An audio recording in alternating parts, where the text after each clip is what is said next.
नमस्कार. टेस्टी किचनमध्ये मी स्वाती तुमचं खूप खूप मनापासून स्वागत करते. महाराष्ट्रात बऱ्याच घरात हे बनवलं जातं, ते म्हणजे पौष्टिक आणि खमंग मेथकूट. वेगवेगळ्या भागाप्रमाणे याची करण्याची पद्धत आणि प्रमाण थोडं वेगवेगळं असू शकतं, पण मेथकूट कसंही बनवा ते खमंगच होतं. हे मेथकूट खूप खमंग आणि पौष्टिक असतं.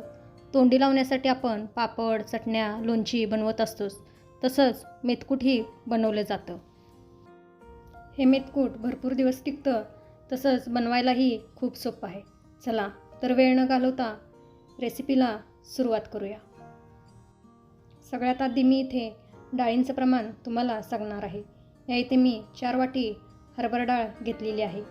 या इथे तुम्ही हरभरा डाळीऐवजी फुटाण डाळ वापरला तरीही चालेल, पण फुटाण डाळीपेक्षा हरभरा डाळीची चव खूप छान लागते.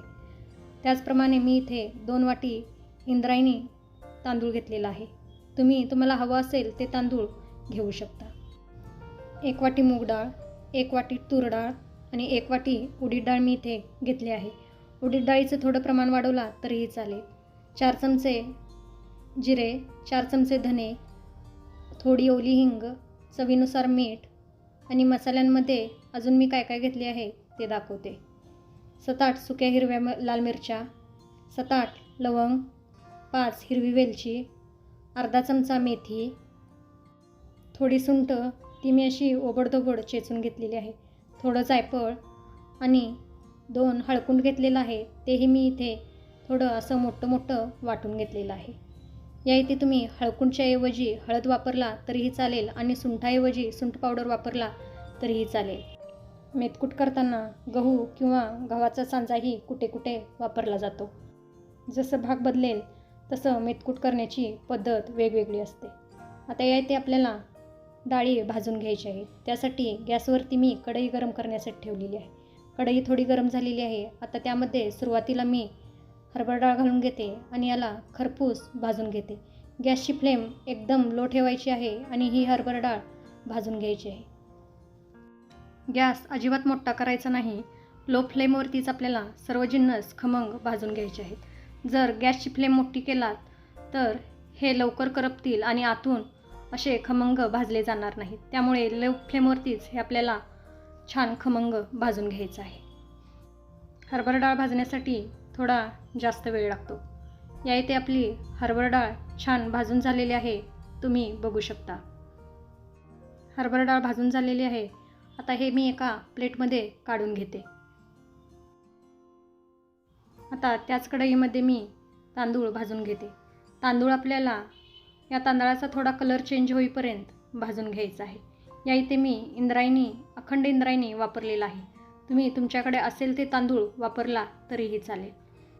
या तांदळाचा कलर चेंज होईपर्यंत किंवा तांदूळ पूर्ण पांढरा होईपर्यंत आपण याला भाजून घेणार आहोत. या इथे तांदूळ छान भाजला गेलेला आहे. आता हे तांदूळही मी काढून घेते.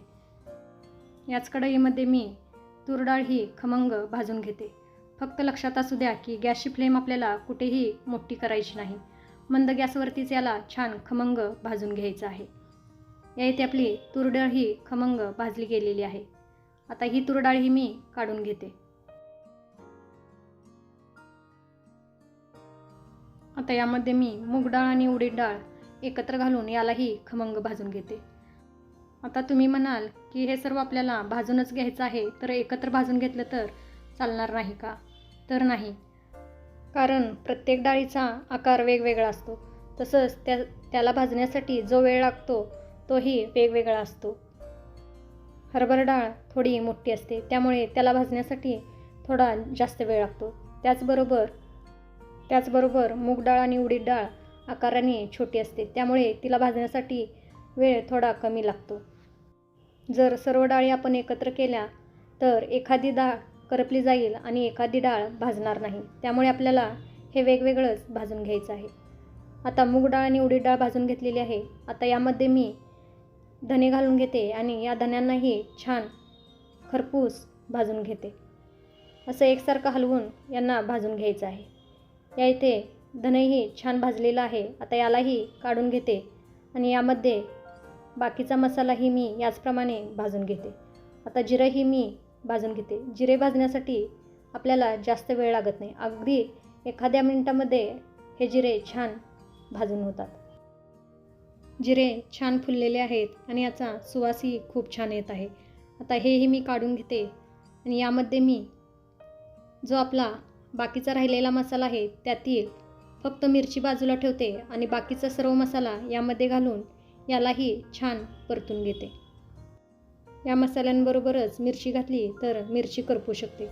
आपल्याला मिरचीला फक्त गरम करायचं आहे. त्यामुळे सुरुवातीला आधी मी हे सर्व मसाले छान खमंग भाजून घेते आणि हे खमंग भाजले की नंतर यामध्ये मी मिरची घालते आणि त्याला फक्त गरम करून घेते.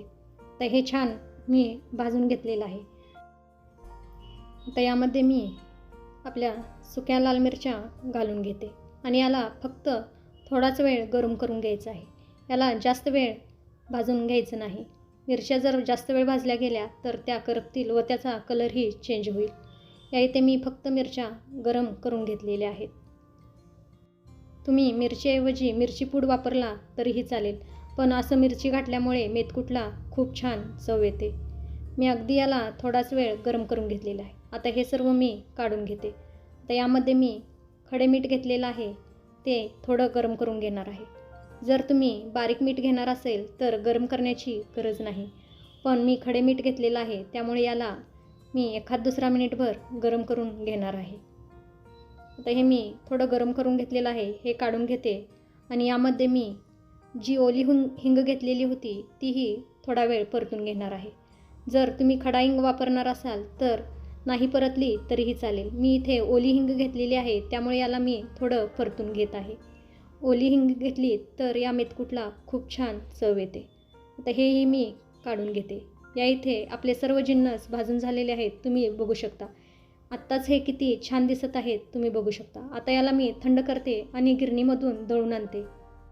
हे थंड झाल्यावरती तुम्ही मिक्सरमधूनही बारीक करून घेऊ शकता, पण हे मी गिरणीमधून दळून आणणार आहे. गिरणीतून मी मेथकूट दळून आणलेलं आहे.